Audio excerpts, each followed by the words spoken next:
What does a typical apartment in Vietnam really look like? What is everyday life like for ordinary people in Vietnam? What kind of apartment does a low-income family in Da Nang call home?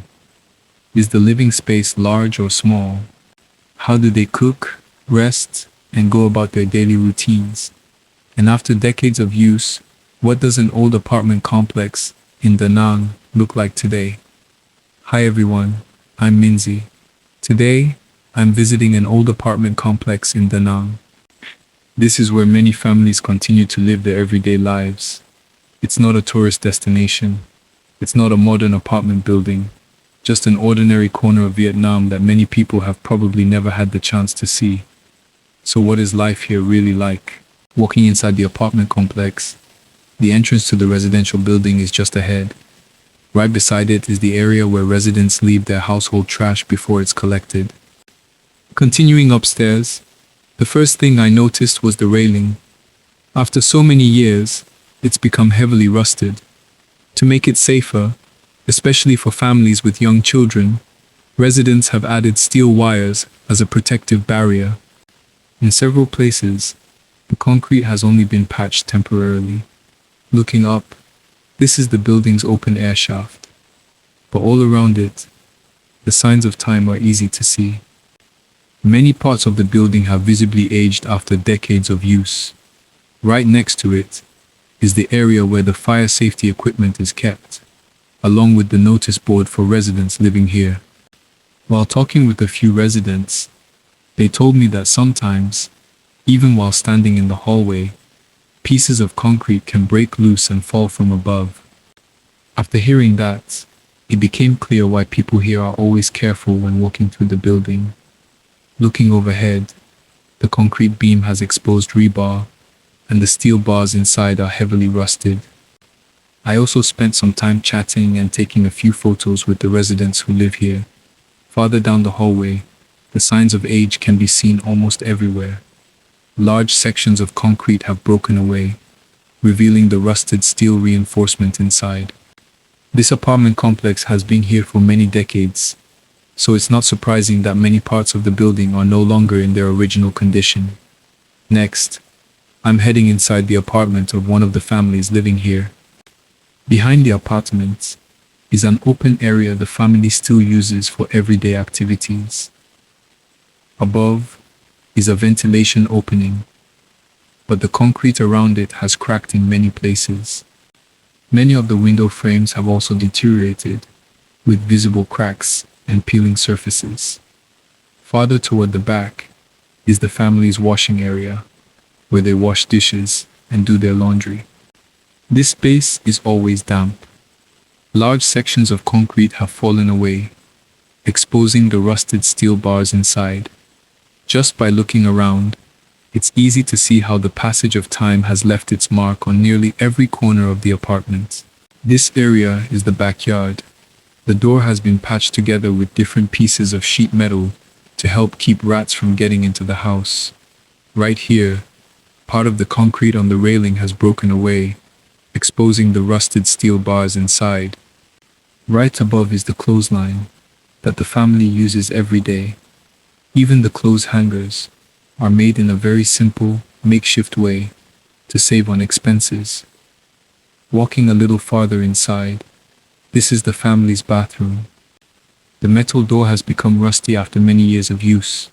Several parts have deteriorated, and just one glance reveals how old the house has become. The walls are constantly damp, the plaster has peeled away and cracked in many places. Some sections of the wall have been damaged, but the family still hasn't had the means to repair them. Right above is a small ventilation opening. It's built very simply, just enough to let fresh air into the house. Continuing inside, this is where the whole family spends their daily life. The space isn't very large, so nearly everything takes place in this single room. Above is a small staircase, leading to the loft. The loft is used to store belongings, because there isn't much extra space anywhere else in the house. Over the years, the staircase has worn down considerably. Some sections have become damaged, making me slow down every time I step on it. Right above the kitchen, the family has placed a small altar. Directly below is the cooking area. The gas stove is old, but it's still where every meal for the family is prepared. There's nothing special about the kitchen. Everything is simple and well worn. The walls around the kitchen have peeled away in many places. The family has covered them with paper, making the kitchen look a little less worn. Now, I'm heading up to the loft. On both sides are metal frames that have rusted over the years. Just looking at them, you can tell they're no longer as sturdy as they used to be. For families with young children, every trip up or down the stairs must require a lot more care. One thing I found quite unusual is that the kitchen and the bathroom share the same small space. Perhaps because the house is so small, everything has to be arranged this way. This is a door built quite simply, almost as a temporary solution. Every day, the family still uses this old staircase to go up and down. As I stepped up, I could feel the staircase was quite weak. Every step had to be taken very carefully because it's easy to see it has deteriorated after many years. Right below is a refrigerator. The living area and the sleeping space are separated only by a thin, simple partition. There are no separate bedrooms. The family's entire daily life fits within this small home. Looking around, there aren't many valuable belongings. The refrigerator and the television are probably the family's most valuable possessions. Right beside them, the electrical outlet has aged over the years. When I tried pressing the switches, they felt quite stiff, showing they've been used for many years.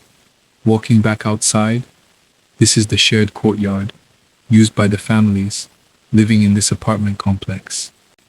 Every day, many families make use of this space to sell a few small items, hoping to earn a little extra income to help cover their daily expenses. While walking around, I also met and took a few photos with an elderly woman who has lived here for many years. I had the chance to chat with an elderly woman.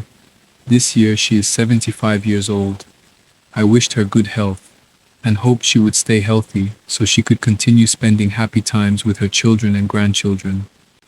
She just smiled gently and said that now, only the two of them, she and her husband, have each other to rely on. Her husband was resting inside the apartment. After asking for permission, I continued to visit another apartment in this same housing complex. Along the corridor, the residents have placed fire extinguishers so they can be used whenever needed. Right beside them is the Vietnamese flag, hanging along the corridor. I'll show you a closer look. While walking downstairs, I also took the chance to chat with a few residents who live here. Right in front, some people were selling a small selection of fresh vegetables. This is also a daily source of income for many families. And here is a loaf of bread, a familiar breakfast for many residents in this neighborhood. Next to it is an old motorcycle. It is probably the vehicle one of the residents uses to go to work and earn a living every day. Even though it is old, the motorcycle is still an important part of their daily life. As I walked downstairs, I noticed deep tire marks worn into each step. It shows that every day, the residents have to push their motorcycles up and down these stairs. Since this housing complex doesn't have an elevator, everyone has to rely entirely on the stairs. For elderly people or those with disabilities, this is certainly much more difficult. Walking a little farther, I noticed many apartments that have clearly fallen into disrepair. Right below is the area's garbage collection point. Every day, the residents bring their trash here and wait for the sanitation truck to collect it. As I walked outside, the weather was quite hot. Many families have stretched simple tarps outside their homes to provide shade. Although they're built very simply, they help keep the inside a little cooler during the summer. Around the housing complex, many residents also make use of the open spaces to run small businesses. Some people sell a few everyday items. Others run small food stalls simply hoping to earn a little extra income to help cover their living expenses. Right ahead is a small noodle shop. I also stopped to chat with the owner. She told me that today has been fairly quiet. There are fewer customers than yesterday. Yesterday was the full moon day, so many people were eating vegetarian food, making the shop much busier than usual. Walking around to the back, I saw many large trees surrounding the housing complex. Some of the tree roots have clung to the walls for many years, almost as if they have grown together with this old building. Next, I'll stop by a small motorcycle repair shop so you can take a look with me. On my way home from work, I stopped at the local market to buy a few things for dinner, but unexpectedly, my motorcycle's kickstand snapped, so I had to take it to a repair shop nearby. By then, the mechanic had already gone to buy a new kickstand to replace it. The old one had broken near the top, so it couldn't be used any longer. Because of that, I didn't have time to go back to the market and film it for you. While waiting for the repair, I took a look around the shop. This corner holds a few small decorations. The repair shop isn't very large, but everything is arranged neatly. Right beside it is the tool area. Most of the repair tools are kept here, making them easy to reach during the workday. I also noticed the owner has his motorcycle repair certification displayed inside the shop. Next to it are bottles of engine oil, used to service motorcycles that have been on the road for many years. And this is my motorcycle. I bought it about 6 years ago. It still runs very well, so I never expected the kickstand to suddenly break. A little while later, the mechanic returned with the new kickstand. He then removed the broken one and installed the replacement. In Vietnam, motorcycles are still the most common form of transportation. Besides the Honda SH that I ride, there are also many other models, such as the Airblade, Honda AB, and the Sirius. I'd love to know what people usually ride where you live. Feel free to share it in the comments. I'd really enjoy reading them. By this time, the weather was quite hot. I wonder if you can feel the heat just from hearing me talk. Since I don't speak English, I rely on Google Translate for all of my subtitles and translations. If you notice anything that sounds a little unnatural, or if you have any suggestions to help improve my videos, please don't hesitate to leave a comment. I'll read them and do my best to make each new video better than the last. After everything was installed, I also asked the mechanic to apply a little lubricant so the new kickstand would move more smoothly. I also noticed that compared with a few years ago, many repair shops now use battery-powered impact drivers, making repairs faster than before. Years ago, when conditions were more limited, most repairs were done entirely with hand tools. Before these power tools became common, almost everything had to be done by hand. Because of that, repairing a motorcycle usually took quite a bit longer. At this point, I asked the mechanic to remove the rubber foot from the old kickstand and install it on the new one. I wanted to keep that rubber piece, so when I park the motorcycle inside the house, the kickstand won't leave black marks on the tile floor. The mechanic worked very carefully. After everything was installed, he even used a zip tie to secure it, making it feel even sturdier.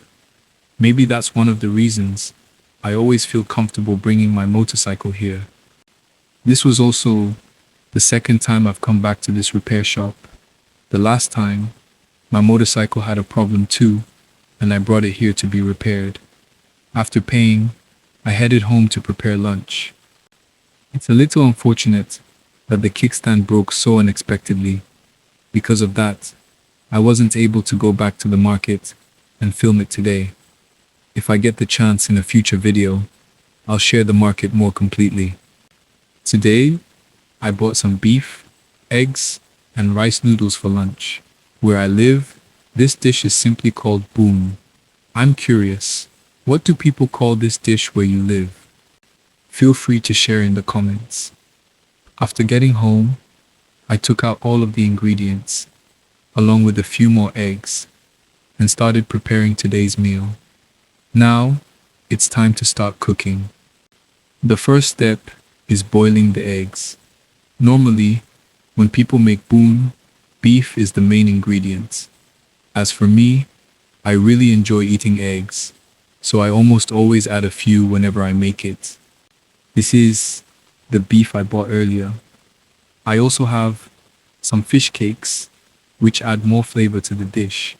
Besides that, I've prepared green onions, garlic, and some fresh turmeric. These are the ingredients I usually use whenever I cook this dish. I'd love to know what seasonings people usually add where you live. If you have a favorite way to make it, I'd be happy to hear about it in the comments. For stir frying, I use peanut oil. My family sent it to me from my hometown. It's made from peanuts that are traditionally cold pressed. If I have the opportunity, I'll go back to my hometown and film how it's made. I think it would be interesting to share.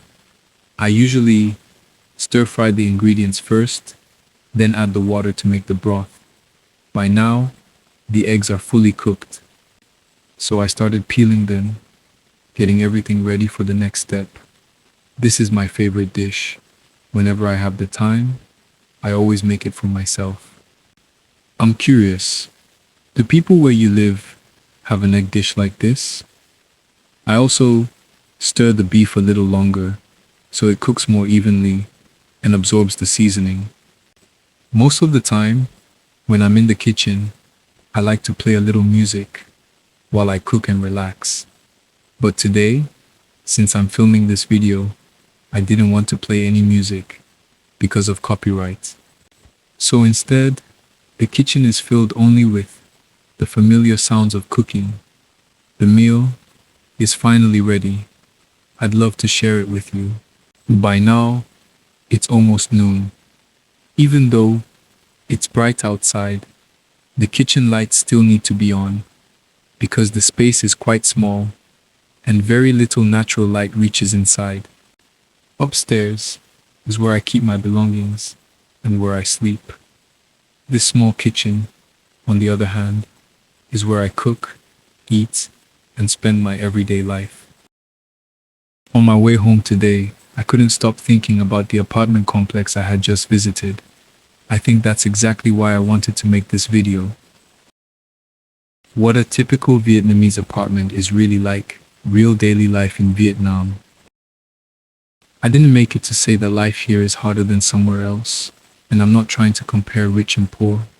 I simply wanted to share a very ordinary side of Vietnam that many people may have never had the chance to see.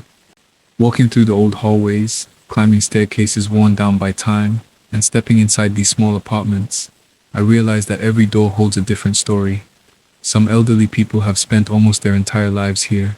Some families, with 3 generations under one roof, share a very modest living space. Some people sell a few bundles of vegetables outside their homes. Some repair motorcycles, and others run tiny shops to earn a little extra income. What stayed with me the most wasn't the aging walls or the worn-down apartments. It was the quiet determination of the people who live here. Every day, they continue working hard, doing their best to take care of their families. I hardly heard anyone complain. They wake up every morning, go to work, prepare meals, and keep hoping that tomorrow will be a little better than today. After this visit, I realized that happiness doesn't always come from having more. We all have dreams, we all hope for a better life, and I'm no different.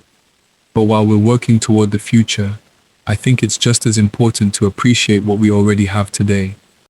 If I still have the health to work, a place to call home, and loved ones waiting for me when I walk through the door, then I already have so much to be grateful for. There's also something simple I'd like to share with you. If your parents, grandparents, or loved ones are still by your side, try to spend a little more time with them. If there's something you've been meaning to say, maybe be the one to say it first. I truly believe that when one person is willing to take the first step, even the greatest distance between people can slowly disappear. Life already comes with enough challenges. So if we can, let's choose to be a little more understanding, a little more grateful, and a little more loving. Sometimes, the best things in life don't come from luck. They come from the way we treat life and the people around us. I'd also love to hear what you thought after watching this video. What would you like to see next in Vietnam? Want to know how much rent costs in Vietnam? Should I show you how much people earn in Vietnam? Was there anything about life in this apartment complex that surprised you? If there's another side of Vietnam you'd like me to explore, let me know in the comments. Many of the journeys on this channel begin with a viewer's question, and maybe the next video will start with yours. Thank you so much for joining me today. I hope this video has given you a glimpse into a real part of everyday life in Vietnam, while also reminding you to appreciate what you have, cherish the people around you, and keep moving forward with hope. I'll see you in the next journey.